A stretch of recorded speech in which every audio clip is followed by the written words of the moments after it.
Welcome to the Juice Box with Juice Springsteen, covering the week that was in professional wrestling.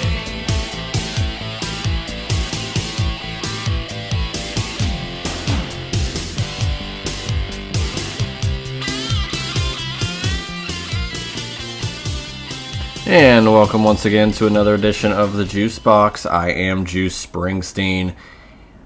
15 days away from the granddaddy of them all, WrestleMania 40, Philadelphia, PA. Yours truly will be there. Some of the, frequent contributors to the Juice Box will be there. Wrestling Nation, for the most part, will be in attendance as well. Who knows what type of content will come out of that weekend, but know this. It will be a happening. I'm excited. I'm ecstatic. I'm geeked. We're just 15 days out, yet I feel like it's tomorrow. Got a lot going on in the world of pro wrestling to talk about today. We'll just honestly go over SmackDown into Raw and the current WrestleMania card, and then we'll close out with AEW and what they did on Dynamite this past Wednesday. And then a little Ask Juice as I pondered what Wrestling Nation wanted to discuss today. So we'll dive into that, of course. Before we get into any of that, and of course, I'm going to discuss a little bit of the WrestleMania plan as it stands here on March 22nd. But yeah, first and foremost, Juicy Steen on Twitter, at Juicy Wrestling Closet on Instagram. We're still doing 30 days of wrestling tees. Be sure to check it out. Throw up a vintage t-shirt post if you have one.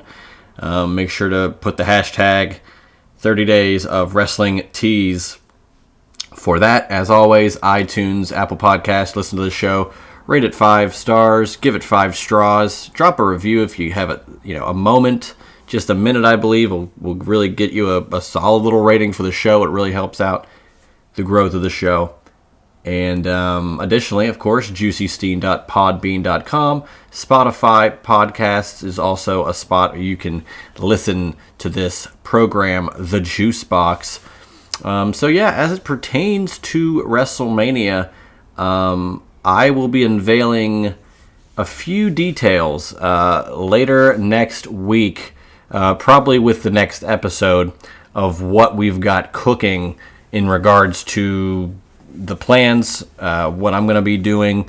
I did post on Twitter a little hint of just some ideas that I'll be floating around out there. I might be out there on, man on the street, if you will, for the most part of the weekend, just trying to get an insight on the buzz, on the excitement around Philadelphia surrounding WrestleMania and all of its festivities. Whether that will end up in a pod of some sort, it's probably leaning towards that. It all depends on what type of content I gather throughout the weekend rather. But for sure, some sort of content will be coming out of WrestleMania weekend, as yours truly will be in attendance for a few events, including, of course, Night 1 and Night 2. But yeah, some other things in relation to the actual pod, I will unveil those details probably later next weekend. But at least right now, I can safely say Monday, the programming schedule for the Juice Box WrestleMania week is starting to take shape. We have the SIP series featuring somebody kind of in the wrestling game, loosely. You'll find out more again as we get closer. I really just don't want to divulge too much yet, as we are still kind of going through the process of editing and making sure everything is ship shape. But that episode will be airing Monday. Of course, you guys will know well in advance. Probably, again, late next week, details will start rolling out for that on social media, of course. And on Tuesday, I can confirm this. We finally got this taken care of. and it has been edited by our hardworking team here at the Juice Box. Triple Threat Theater Volume 4 will be Tuesday, April 2nd. It will be dropping, and we will be getting myself, Josh Cross, and Donnie, of course, our fourth installment of Triple Threat Theater, where wrestling fans debate certain topics, and with it being WrestleMania 40, what better way to celebrate the show of shows by diving very, very deep into the Juice Box to discuss our favorite WrestleMania matches, moments, best matches, worst matches, dream matches that should have happened, and our favorite WrestleManias of all time. I had a great time with the guys discussing all these topics, and I thought it turned out very well. It took us a while to finally get to that level to we can get a recording in, busy schedules and whatnot, but we finally did get it done, and it has been edited down and is ready to roll. So looking forward to that being released to everybody out there as well.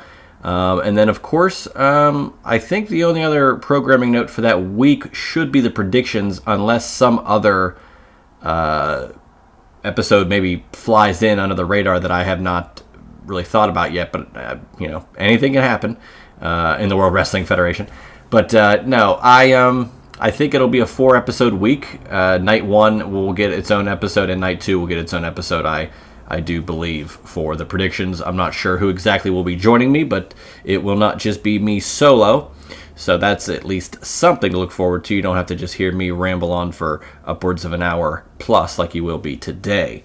But it looks to be a stacked WrestleMania week for the Juice Box in regards to programming, in regards to the show as a whole and what it looks like, and where it can be distributed. And again, all those things will be ironed out within the next 2 weeks, obviously. So keep an eye out for that. But man, this is an exciting time for sure for Juice Box, for the wrestling fans all across the world, really. And let's dive in. The SmackDown this past Friday, where a lot of things kind of got in place. Some things got into place. We had a rock concert from The Rock. Rock concert adjace, to steal a term from Cheap Heat and Peter Rosenberg. But, he wasn't on guitar. He had the background, music going, and he rattled off a song mocking Cody Rhodes being a mistake, mocking Seth Rollins for having a more successful spouse.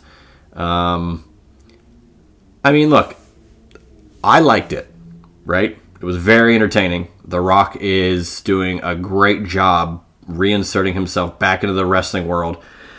It's pretty seamless. We've been wanting this for a very long time. Me specifically, The Rock should come in. This is his moment. This is his storyline. This is what he...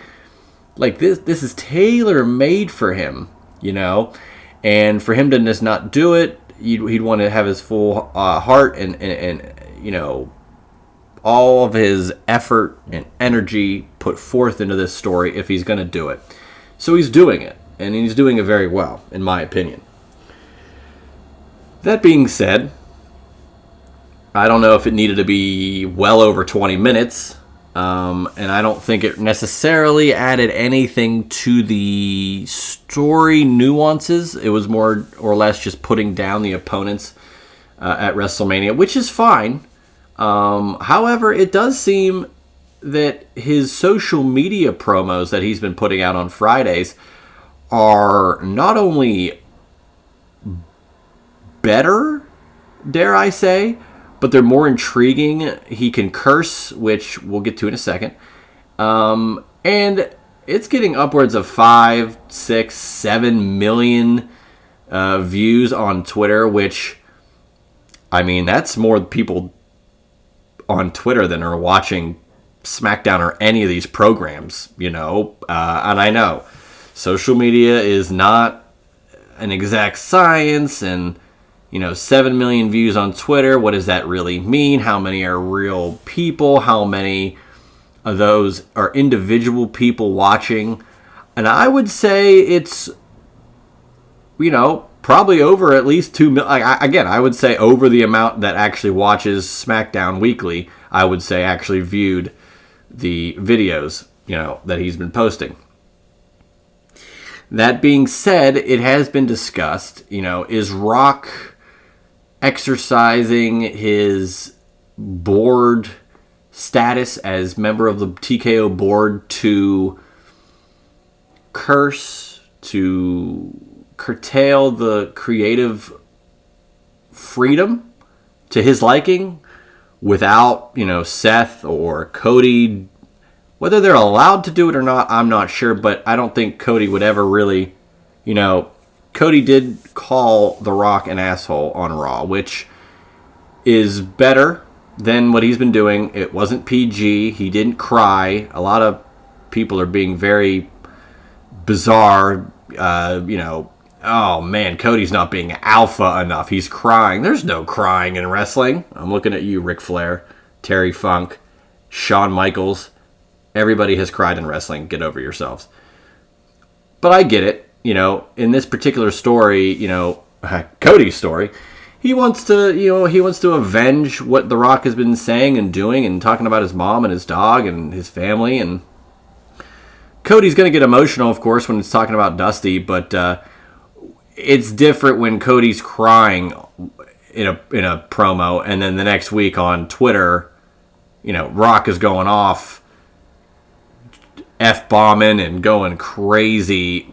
It's very entertaining, but it almost seems as if there's no way Cody would ever be allowed to do that or would want to do that, or it would affect his babyface character to a point where they're never going to try that. And it's just going to be The Rock doing it on social media. And there's rumors that it's a double standard, and how could The Rock do this and have this pull, and why is he going into business for himself when he's not? I'm sure it's all discussed and allowed to happen, but I get it. It seems almost not unfair, but Cody's never going to be able to touch those social media promos. Seth is never going to be able to touch those social media promos.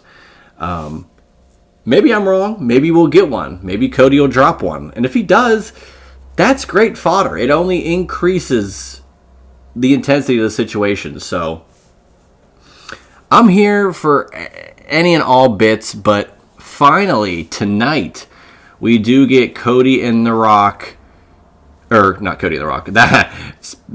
Sidebar, that is the match I want to see next. I want to see Cody versus The Rock. Whether that's at SummerSlam or somewhere else, Cody versus The Rock seems like a great match. Now, my thinking is if Rock gets the pin on Cody on night 1, Cody gets the win on night 2, The Rock can absolutely lay claim to a potential title match.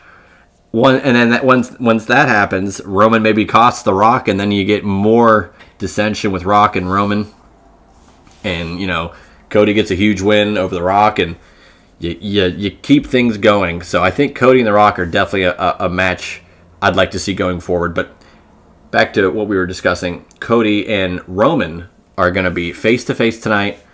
Finally, it's going to be nice to see the arguably the biggest match of the two matches that weekend getting some time, more than just The Rock going crazy on social media and then The Rock going another 40 minutes on SmackDown. This is Cody and Roman. This is your main event of the whole weekend, and it's going to be interesting to see what goes on, what kind of physicality, if any at all, happens. So looking forward to seeing that interaction tonight on SmackDown. I'm sure it'll hit a huge rating as well.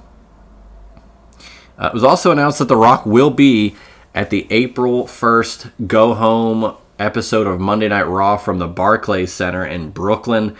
That is going to be an unbelievably loaded show for sure. I mean, that is going to be... Everybody's going to be there. I know next Monday we do get CM Punk. It's going to be the Allstate Arena in Chicago. I'm looking forward to that. I'm hoping that is going to be I'm hosting WrestleMania. I'm going to be a special guest commentary for WrestleMania. Whatever that, dictates, I'm here for. I am here for Philly getting a CM Punk WrestleMania entrance, the first time getting that since WrestleMania 29 in New York against Undertaker. Last time he had a WrestleMania entrance. Even if it's just to go to the desk. I want to, all those fans are going to want to sing Cult of Personality, and it's going to be great to see him. He's looked a lot stronger in this rehab. I believe his brace has been off in some of the videos I've seen recently. So he is absolutely trying to make a return sooner than later. And look, this happened... next week will be pretty much 2 months since the injury, and they had said, maybe 3 months. So I think he'd be ready to roll maybe by Backlash, dare I say, first week of May. Otherwise, save him for SummerSlam, August 3rd in Cleveland. I'm sure you could, have some sort of interaction or match before that, and you want to save his actual match for SummerSlam, but it looks pretty healthy as time goes on here.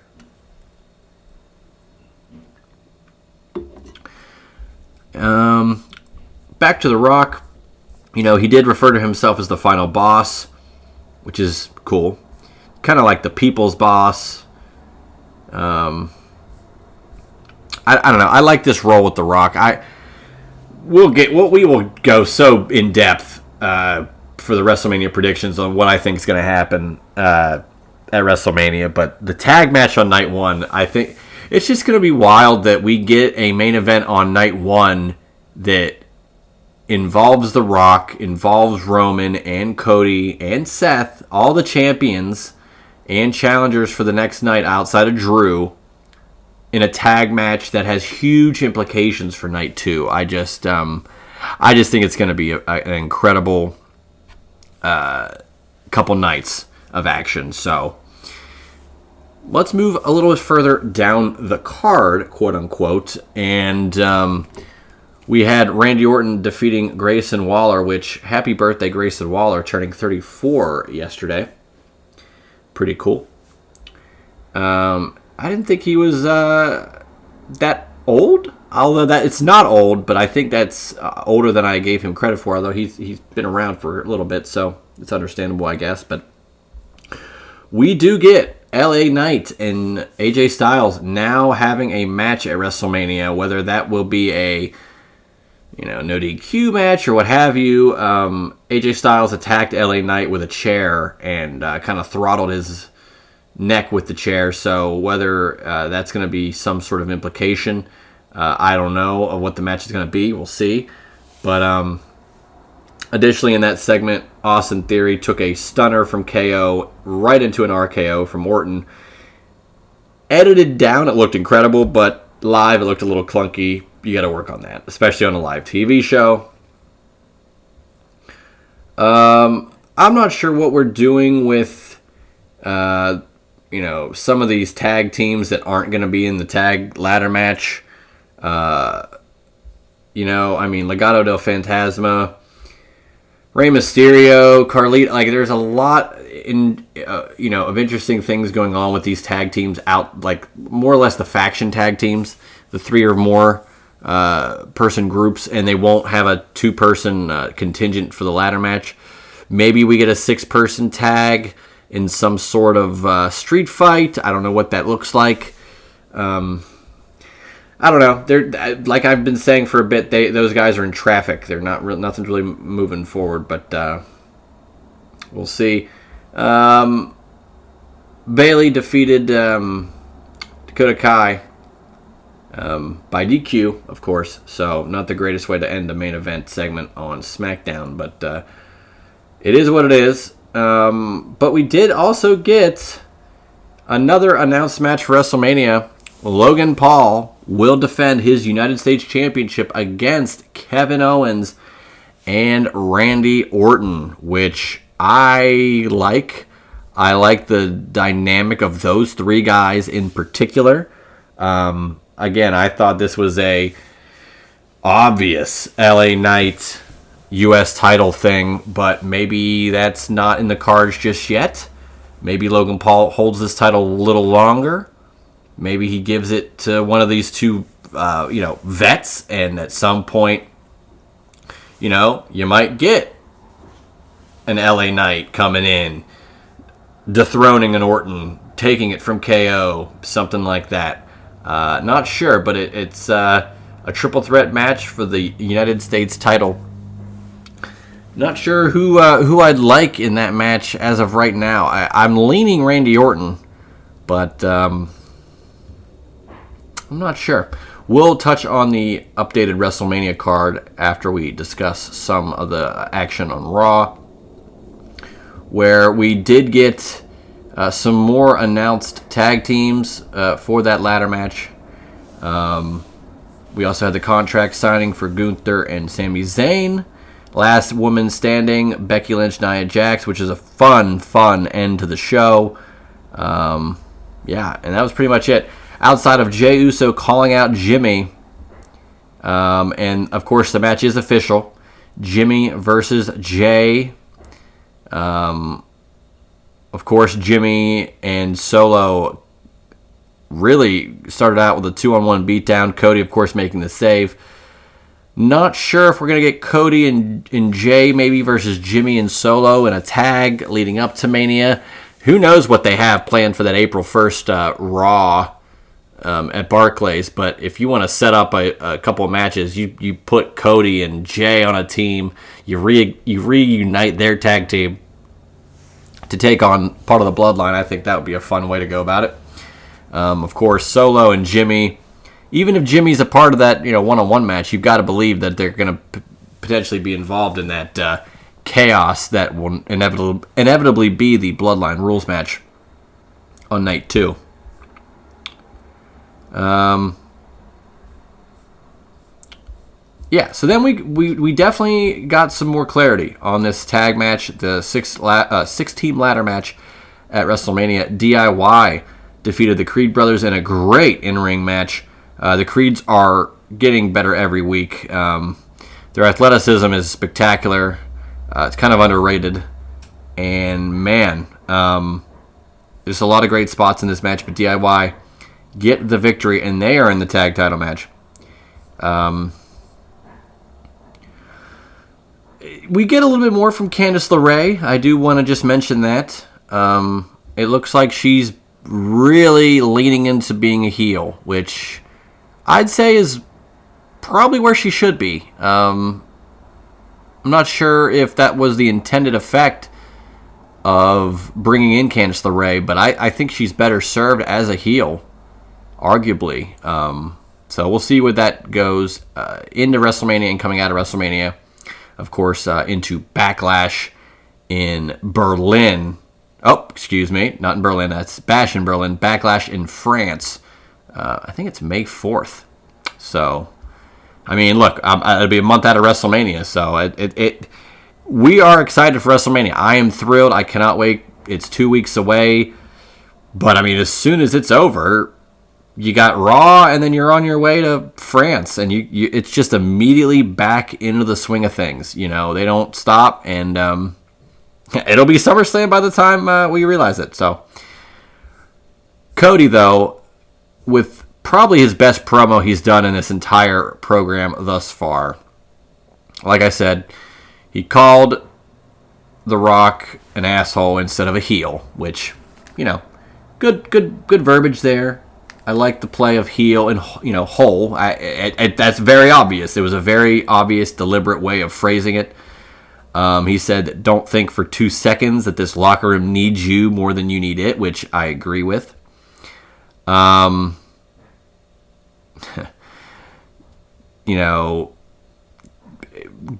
out Big Dwayne energy and reversing that. He said he also thinks that Dwayne is just Roman's side chick.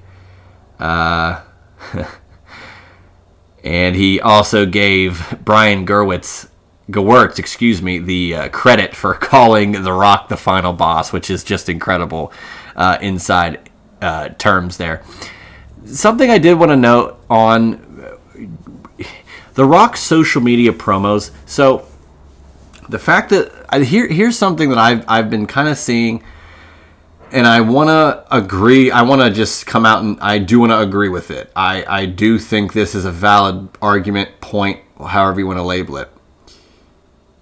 I do think that there is stock in, if The Rock wants to go and put a 20-minute promo on social media and get 5 million views, and then proceed to do a 40-minute segment on SmackDown and own 30 minutes of it, and, you know, really be the focal point of TV and social media for this program, whether he's only in one match or involved in all of it or whatever, it does come off, and maybe this is just a tinfoil hat theory, but doesn't it come off as if The Rock fears that he could get upstaged and not forgotten, but not be the focal point of this whole thing? Because to me, you know, the whole storyline, this whole thing started with that kickoff event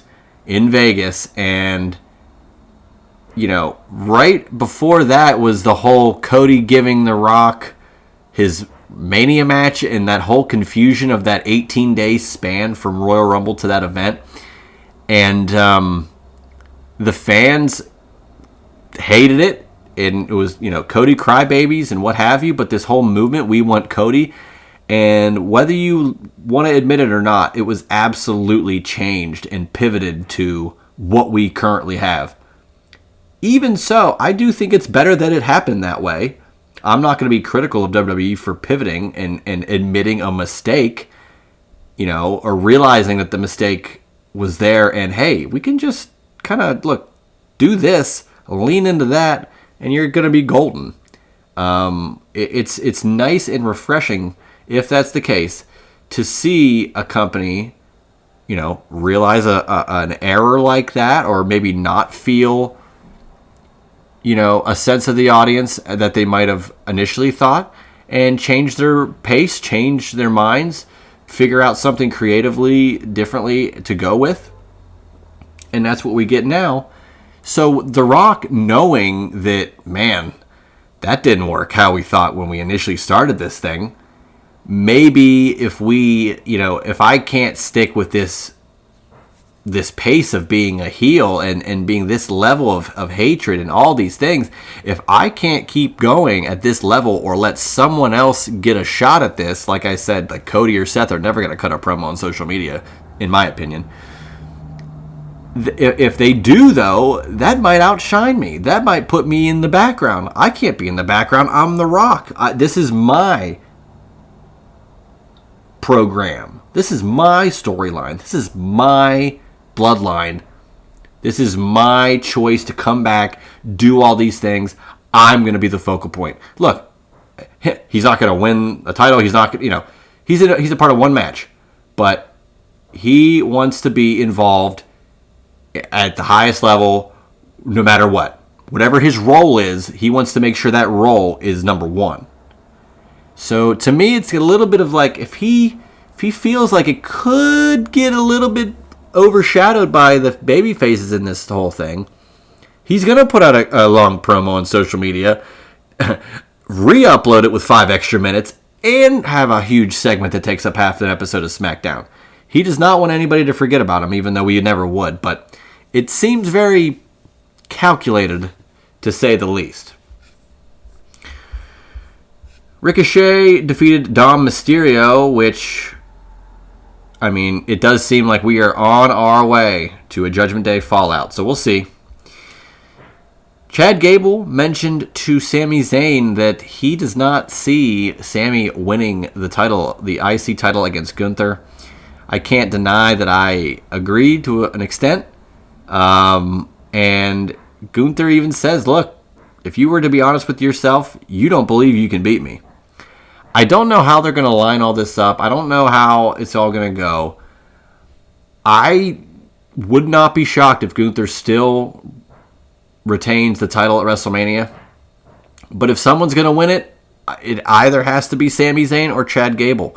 I don't believe there's another person on the roster right now that, it's so stupid to say deserves because it's a work, but should get a win over this guy who's had this legendary reign. Like, this is, I'm going to refer to former co-host of the show, of Chair Shot Reality, rather, and current Busted Open Sunday host, Justin LaBar, for this. He had said, look, this Gunther 600-plus day Intercontinental title reign, this whole thing is very similar to Brock Lesnar ending Undertaker's streak. The Undertaker streak was such a huge deal. Whoever, if it was going to be broken, whoever broke it has to be a made man then, has to be a made man in the future, and it has to have, looking back on it, worked. To me, I think Lesnar became an even bigger star after he defeated Undertaker, which I never would have thought was possible. Lesnar then went on to dominate John Cena, win the world title, and have a crazy, lengthy, important run with the world title and the world title scene for the next, 5, 6, 7 years, So, all worth, in my opinion, defeating the streak. Whether you like the streak ending or not, I can argue that Brock Lesnar was the right guy to do it. Because they made him, do all these other things that, obviously he can be another long-term world champion. He can beat this guy. He can beat this guy. He can win all these titles. He could do whatever because he did something that no one else could do. So with Gunther being the IC champ for so long, now there's a lot of prestige, even more prestige to the IC title that, sure, it hasn't been there in probably the last 10 years, maybe longer. But to me, I think that now it behooves WWE to give the title to the next guy who will, be something, or who is something and can make this title sustainable at this level. It's going to be a worker, a workhorse guy, what the IC title was predicated on with your Mr. Perfects and your Texas Tornadoes and your Randy Savages and your Ricky Steamboats and your Bret Harts. This is where we're at, and I do at this point think Sami Zayn's the right guy. I loved his pandemic IC title reign when this new title got introduced, the new design. I was a fan of the design. I was a fan of that character, of him being like that filmmaker, like bizarre green coveralls looking Sami Zayn. I liked that character, and I thought it helped the IC title. Now, fast forward 4 years, Sami Zayn's back to being the ultimate underdog. Main event at WrestleMania last year. Had a very close match, potential chance at winning the world title against Roman in Montreal, his home country, his home city. And his star could not be brighter right now. So I think if you're going to do it, WrestleMania, big moment, great underdog, it's right there.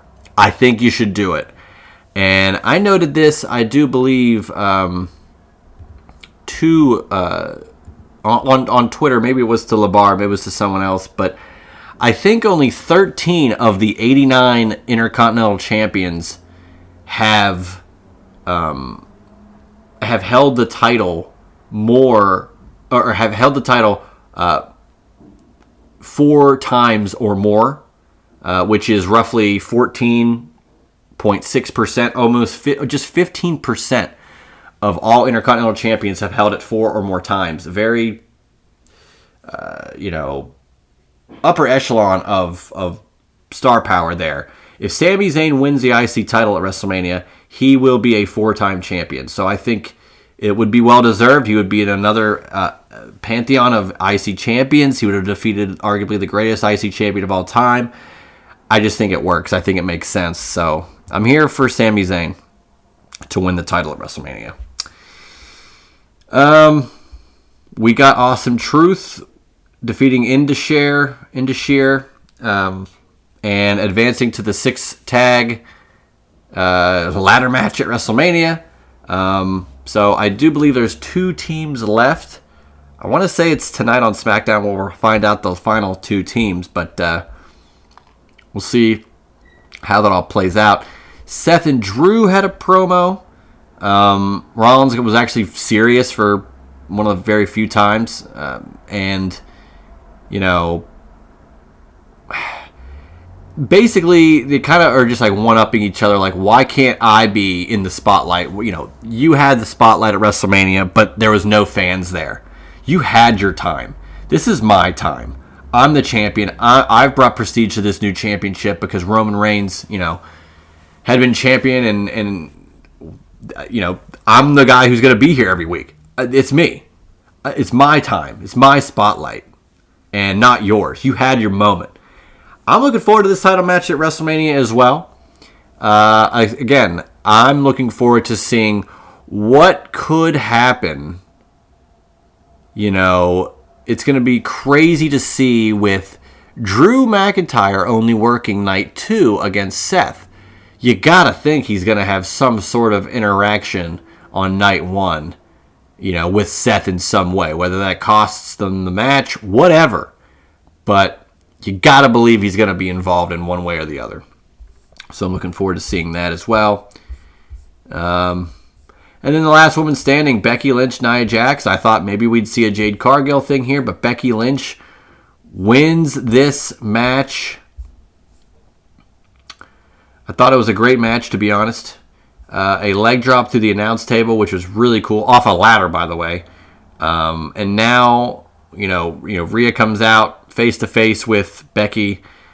We're going to have a hell of a match at WrestleMania. I'm not sure what night it will be just yet. We don't have anything outside of the main 3 matches selected for each night.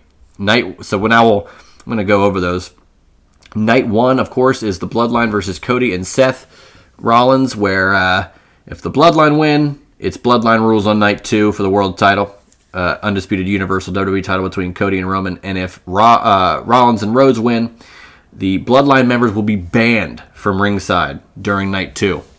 Night 2 is Seth freaking Rollins versus Drew McIntyre for the World Heavyweight title, and then Roman defending the undisputed WWE Universal title against Cody. Could be Bloodline rules. I would assume it's Bloodline rules. But we only will know after night 1. And then, of course, these are the matches announced, but no night given just yet.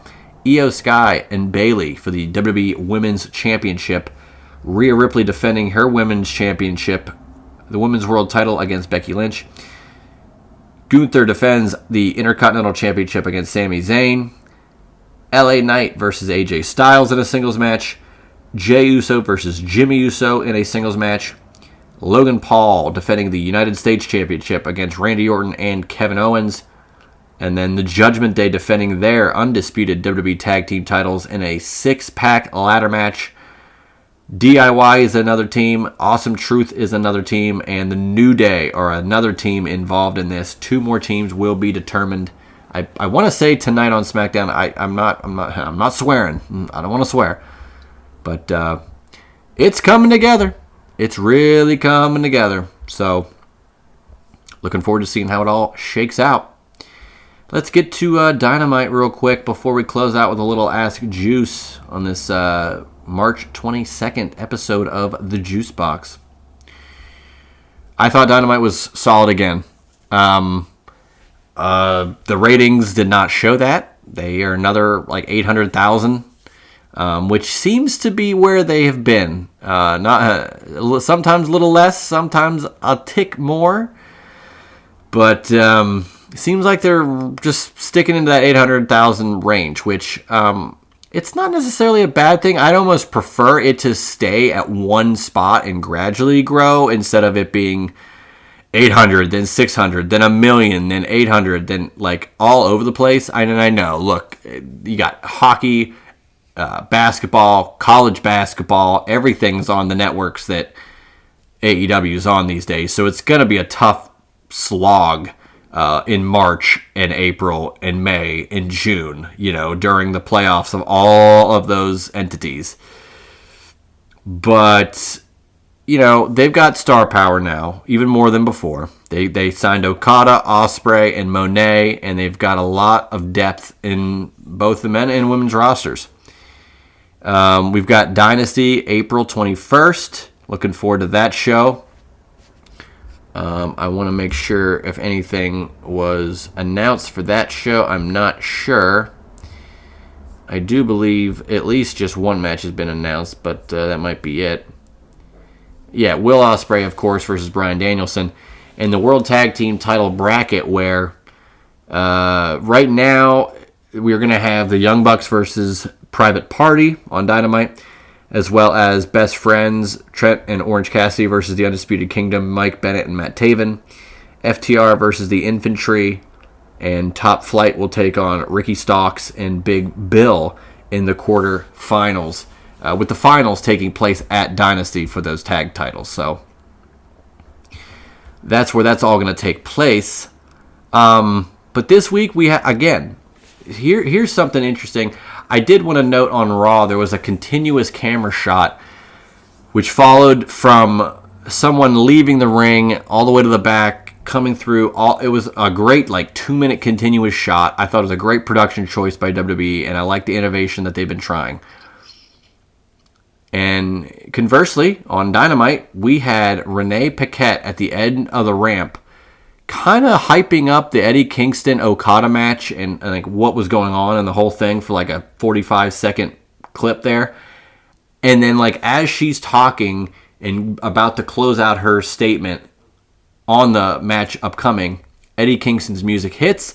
He starts walking out as she concludes her statement. She kind of gets out of the way, and Eddie Kingston comes through. Boom, match is getting ready to go.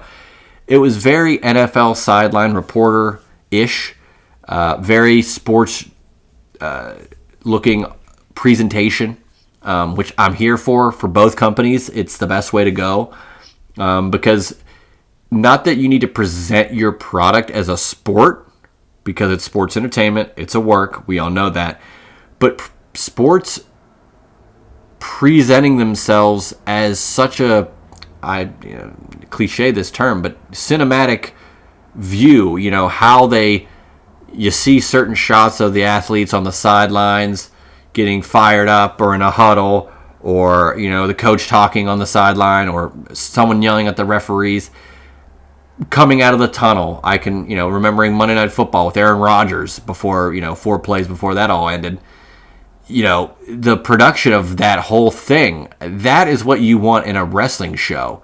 And I think AEW is really improving in that regard. So I'm, praiseworthy of them for sure in that regard. Looking forward to seeing what else they've got there. But let's just go into the matches. Some of the main points here, I felt, Hook, Chris Jericho, Okada, Kingston, of course, the main event I Quit match.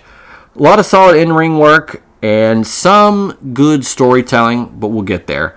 Mercedes Moné began the night, and man, I don't know. I like Mercedes Moné in AEW, but I think she's going to be better off as a heel. I don't think she is great as a babyface as Mercedes Moné. I think as Sasha Banks or as Mercedes Moné, I think it's better that she be a heel. I just think she's better at it. She's not that she's a natural heel, but she's more natural, and it comes off more authentic how she speaks, and not just kind of, I'm happy to be here. That CM Punk first coming to AEW vibe, But her promo got interrupted, and it seems like Willow and her either will have a match soon, or maybe they'll tag and go against Sky Blue and Julia Hart at some point. I'm not sure, but it definitely is planting the seeds of Willow, who was a part of the Moné injury. Is she gonna, she had a chair. She looked like she might hit Moné, and Moné caught her. I know that that's how they're going to start this whole thing and set it up. I just don't know where it's going to go, how it's going to finish, and what is going to be ultimately Monet's first real storyline before she gets in the title picture.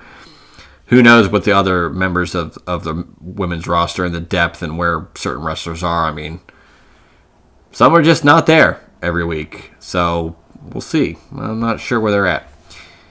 Okada defeats Eddie Kingston to win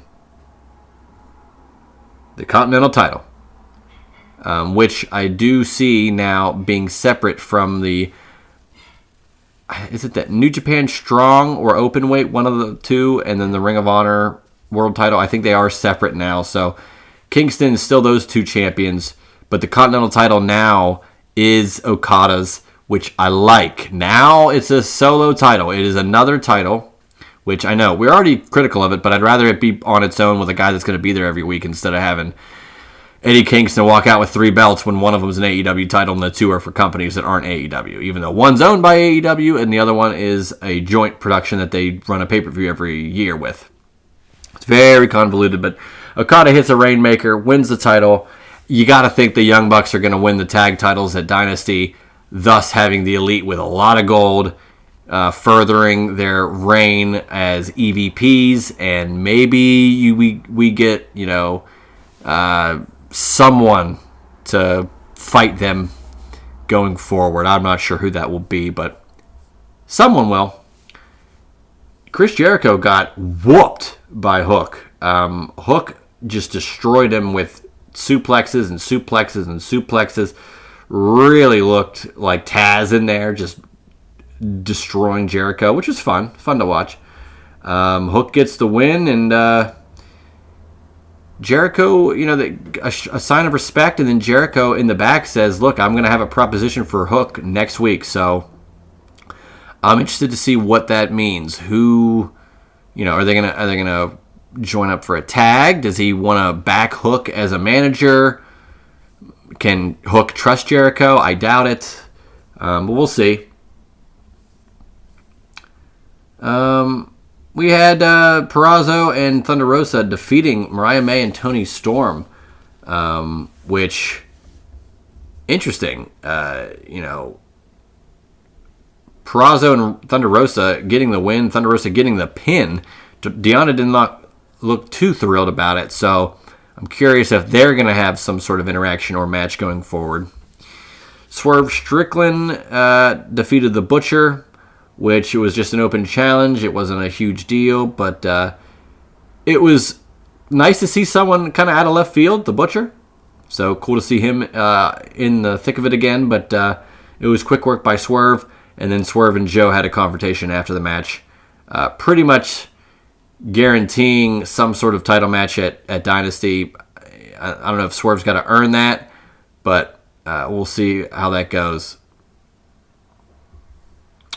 And then the main event. This was a lot of fun. So we had a last woman standing match on Raw, which was great. Becky and Nia Jax had a really quality interaction there in the last woman standing match. A lot of brutality.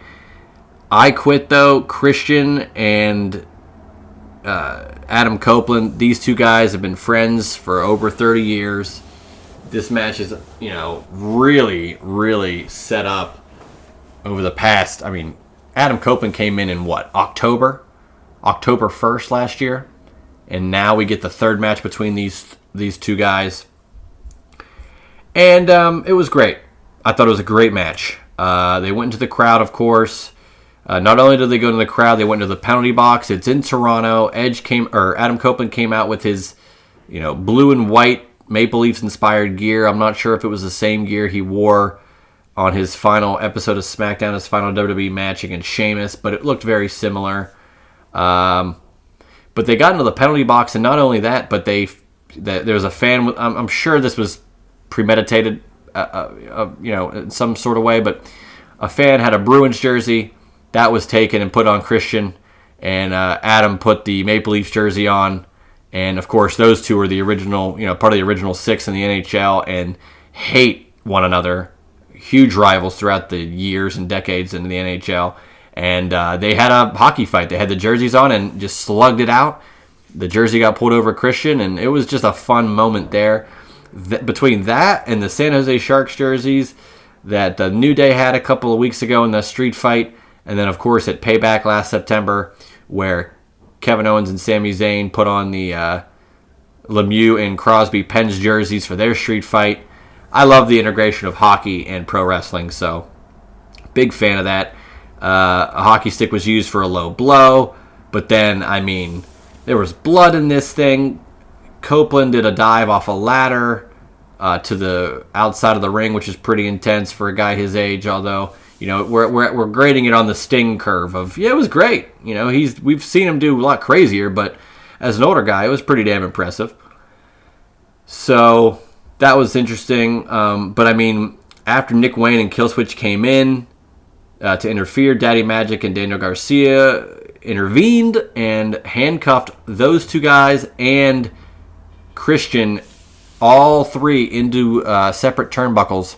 And eventually with the spike, which was a 2x4 with spikes, like nails on it, multiple low blows to Christian. Christian finally quit. So that was that. And Adam Copeland is your new TNT champion. So great moment there. And I'm excited that it's over between those two. I'm not sure. I still would love to see a ladder match between Adam Copeland and Christian. I'm not sure if that's in the cards. Maybe, look, double or nothing could be the case there. But I just think it would be derelict of duty if AEW doesn't get a ladder match out of those two in a one-on-one capacity. So AEW is doing a lot of good stuff too. You know, like I said, it's just so funny. You know, we got WrestleMania coming up in 15 days, and you know, not much time's going to pass after that, and we're going to be talking about SmackDown in Pittsburgh, and that same weekend's going to be Dynasty for AEW, and 2 weeks after that, it's going to be Backlash in France. Like, no one is slowing down. Both companies are really, really putting out great product each week for the most part. Not a lot of bad TV. The last 3 weeks of AEW Dynamite have been really, really solid, in my opinion. And hopefully they can continue that going forward with, you know, great storyline work. They always have great matches. But it's about the whole package, the whole thing, the whole kit and caboodle. So, you know, WWE always fires pretty much on all cylinders when it's WrestleMania season, so that's really no surprise. But this is the biggest WrestleMania for them. This is TKO's first WrestleMania. This is the first WrestleMania without, you know, Vince involved really at all. And it's a huge deal for the Endeavor company, the TKO, everybody. It's a huge, huge deal to make this thing as big a success as possible. So they got to fire on all cylinders. So that's the week that was in pro wrestling. Let's close out with a little Ask Juice. Hashtag Ask Juice. Wrestling Nation contributing to this. Shout out to you guys. I'm just going to run through these pretty quickly. There were some that I'm not going to answer, but I appreciate the enthusiasm. But there are definitely some I will. If you and Eisenberg end up tying in your WrestleMania predictions, can the tiebreaker be a sudden death Seinfeld trivia off? Ask Juice. Absolutely. I will have to talk to Josh, of course, about that. Josh Eisenberg, great friend of the show, co-host of a lot of the prediction shows that we do here on the Juice Box. Seinfeld aficionado. Like myself, him and myself have won 4, count them, 4, Seinfeld, 4 trivia contests over the past year and change. So, you know, him and I are pretty much 1 and 1A in regards to Seinfeld knowledge that I'm aware of in my life. And I've been around quite a few people that like the show, but no one that likes it as much as I do outside of Josh. So I think if he's game, we should try to keep track of the predictions and then absolutely do a Seinfeld sudden death trivia off. Maybe we could do a bonus episode where we just talk Seinfeld. That could be something. We'll figure it out, though. Donnie puts in here, if you could have any wrestler as a guest on the Juice Box, who would your first choice be and why? Asked Juice.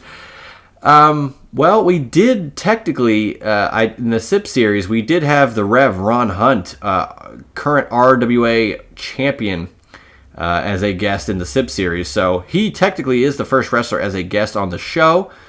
But as it pertains to, a WWE or AEW talent, there's a couple guys that I would really enjoy talking to just to pick their brain. An obvious one that would never happen. To be fair, quite honestly, maybe none of these will ever happen, but it's nice to think about. You never know what's going to happen. But Sting would be one, of course. I would love to just give me 15 minutes to talk to Sting about some of the matches that he's had in his career. I'd love to talk to Kevin Owens again. I interviewed him back in 2014, so I think it'd be really cool to,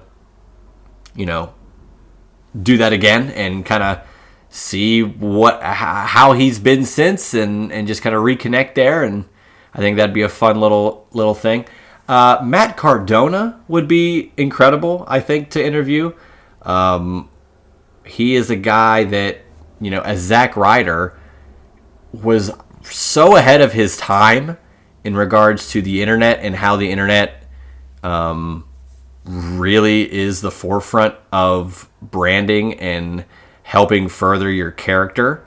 And he was doing that in like 2010, 2011, when now it's everywhere. Everybody, if a clip goes viral, you could get signed by a company for a clip that goes viral of a move you did, Things have changed so much since then, and I think, of all people, Matt Cardona is a pioneer of that. He was the internet champion. He still is the internet champion. He is a guy that knows, and now he's on the independent scene.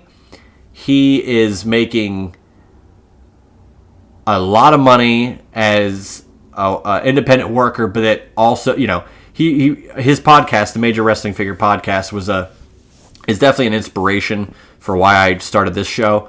I've stated it before, doing the YouTube thing, doing Blog Talk Radio, doing Chair Shot, all those things were great, but just doing strictly audio was the last one I had not done yet. And, hearing Conrad and LeBar had a show for a while, and a lot of these guys have podcasts, but the Major Wrestling Figure Podcast, I like their determination. Every week there's an episode. They don't miss a week. It doesn't matter. Like, that's important to me, and I think that's a nice way to go about my show or any show, is consistency, continuity, which is why when I first wanted to do this show, I said, hey, I'm going to just do it on my own. I will absolutely have guests and co-hosts and special guests and whatever, but week to week, I want to make sure that a show gets out, an episode gets out that's fresh every week, and I'm the only one that I'm going to trust to be responsible. I'm going to put all that responsibility on my own shoulders, so that if it fails, it's because of me, not because someone else wasn't invested or any particular reason. I just don't want to have to put that on anybody if they don't want to be there doing it. And I'd rather just do it on my own and see what happens, and then welcome everybody else to just have a platform to discuss stuff. So their podcast, Matt Cardona and Brian Myers and Mark Sterling, Smart Mark Sterling, AEW lawyer, and Brian Myers, TNA superstar. Their podcast is a great template for how to do a show. But additionally, Matt Cardona making so much money on the indies as just selling gimmicks and selling 8x10s and t-shirts and just keeping your brand alive, keeping it fresh, always figuring out what's next and then pulling the trigger, doing it and reinventing and always doing that type of thing. He's a fascinating guy. And I think a lot of how he collects, how he does certain things, I think is very intriguing to me, and I can relate a lot to it, especially since I was a wrestling figure guy for a long time. So he's a guy I would love to talk to and just, get a vibe of that. He discusses a lot of that stuff on the shows, but I'd love to just go one-on-one with him But I mean, there's, I could go on for days discussing wrestlers that I would love to have on the show. But for now, it's a pipe dream for pretty much any of those guys. This is still a very, very small show in the grand scheme of things. But I'm going to keep plugging away, and you never know what's going to happen. So, appreciate that question. What does MJF do when he returns to AEW? I think that depends on who's world champion. I firmly believe that at some point, whether Swerve's champion or Ospreay's champion, I think maybe Adam Cole, if he gets a hold of the title, that's where you're going to have MJF come back. Or, maybe I'll phrase it this way. When Adam Cole can wrestle again, I think the door will be open for MJF to come through. Not sure we'll know when that'll be ahead of time, but I gotta think that MJF's gonna want to settle the score with Adam Cole once he comes back. So, yeah, we're gonna have to see how it goes. I don't know. It's crazy. It was December 30th. MJF has not been on AEW TV in 2024, and the time just keeps going, and he is not showing up. So we'll see. But I like to see him either be. I don't think he'll go right back in the title picture. I want him to immediately address the Adam Cole of it all. 2 more. Actually, 3 more. What's your favorite time period in history to learn about? This is a random off-the-wall question. I'll do a 2-pronged. In history, I am a...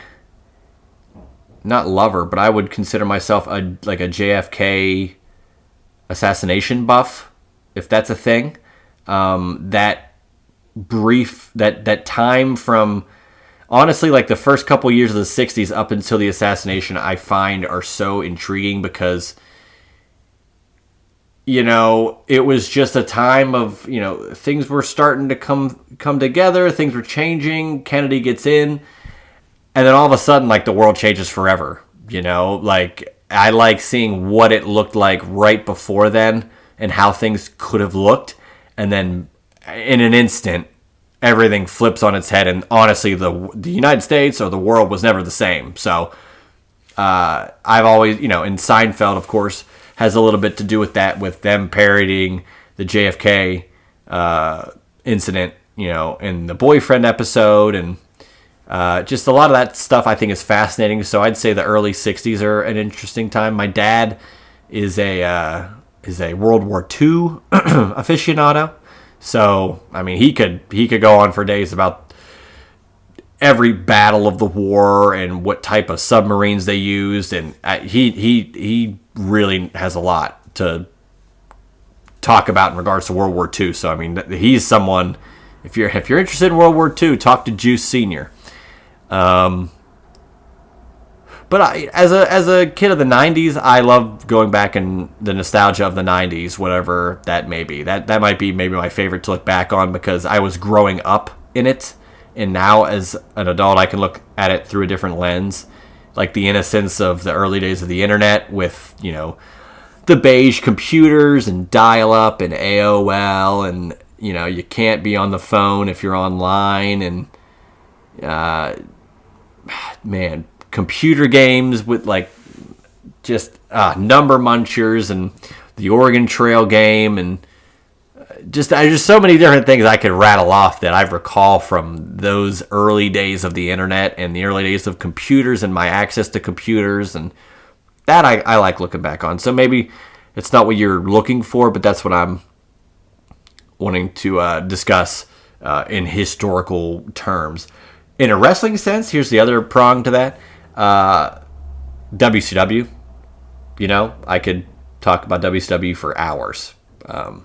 Any pay-per-view, I could give you an insight on what happened, why it happened, what was great about it, what sucked about it, what they should have done. I love it. I'm a wrestling historian by my own account, just doing it on my own. So that's some of my favorite stuff for sure. 2 more. 3 cities that have never hosted a WrestleMania that could realistically host one.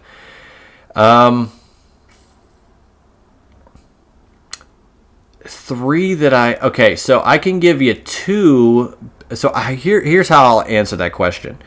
There are four cities, in my opinion, that I could guarantee get a WrestleMania within the next 10 years.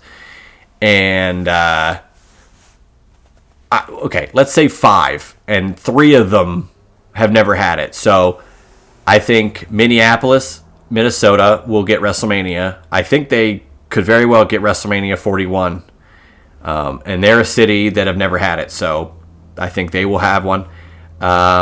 London is another one where, of course, WrestleMania has never been out of the North American continent, so anything outside of the U.S. or Canada could get one. It would be London. I think, John Cena mentioning it at Money in the Bank last year, 2 years ago rather, was not a, it was last year, was not a random occurrence. I think it was a very calculated gauge of, do you really want this? Like, we'll do it. Like, if you really think this is worth it and you'll support it and you'll go, and I think they would. It's a worldwide event, but I'd love to see it on on international soil. So Minneapolis, London, and then I also think Nashville will get a WrestleMania. They hosted SummerSlam a couple years ago, and they are going to have a revamped new stadium in 2027, so I have no doubt in my mind that they will get a WrestleMania going forward. Broadway in Nashville is practically Bourbon Street, and I don't see why they wouldn't want to do another huge event there. And I think it'd be great. I think Nashville WrestleMania could be a really fun time.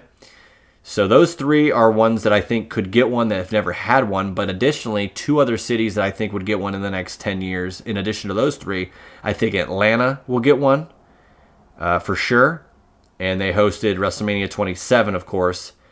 And Las Vegas, who hosted WrestleMania 9 in the Caesars parking lot. But I think all five of those cities could get it, whether the two have had it already or the three that have never had it. I think those are the ones. And then lastly, this is a fun one, though. Josh Cross puts, is this the greatest moment in WCW history? And it's Jeff Jarrett hitting Beetlejuice with a guitar. No, it's not the greatest moment in history, but it is a fun one. A moment that I find just as memorable in the same regard, in same era, is the San Francisco 49er match, where there's four wooden boxes on poles on each of the posts in the ring, and the world title's in one of them, and the first three boxes are things that are not the world title, and one of them, Booker T opens up the box, and it is none other than a framed portrait of Scott Hall, which is just the most amazing image GIF if you've ever seen it. I've seen a lot of ones that superimpose something else on it, so I love that. And of course the title fell out of the box it was in, and David Penzer picked it up. So David Penzer, WCW World Champion. But man, that's really all I got here for the Juice Box this week. Thanks for Wrestling Nation going into Ask Juice this week. A lot going on, SmackDown, Raw, AEW, of course. But WrestleMania, man, 15 days away. Keep tabs on Juicy Steen on Twitter, and of course listening to the show each and every week, juicysteen.podbean.com, Apple Podcasts, Google Podcasts, Spotify. You can listen to the Juice Box, and if you do listen to it on iTunes or Spotify, please give it a 5-star review. That would really help out the show moving forward. If you want to write a review, that would also be beneficial to the Juice Box as well. So keep up to date with the social medias at Juicy Wrestling Closet as well on Instagram. I'm going to be posting on there and on Twitter all the different things happening as we get closer to WrestleMania, what I will be posting content-wise. The SIP series on April 1st. We'll have the Triple Threat Theater Volume 4 on Tuesday, April 2nd. Some predictions on the 3rd and the 4th with more details coming forward. And then some sort of content throughout the weekend, of course, and then something the following week. A few episodes probably will be airing the following week. Probably recapping the weekend and then something capturing the weekend. So look forward to that. Can't wait for WrestleMania. This is the best time to be a wrestling fan, so soak it in, everybody. It really is the granddaddy of them all, WrestleMania. So I'm Juice Springsteen. Hope you guys enjoyed this episode this week, and look forward to talking to you guys next week as we move closer to WrestleMania with another episode of The Juice Box. That was The Juice Box with Juice Springsteen. Make sure to subscribe to The Juice Box wherever you listen to podcasts.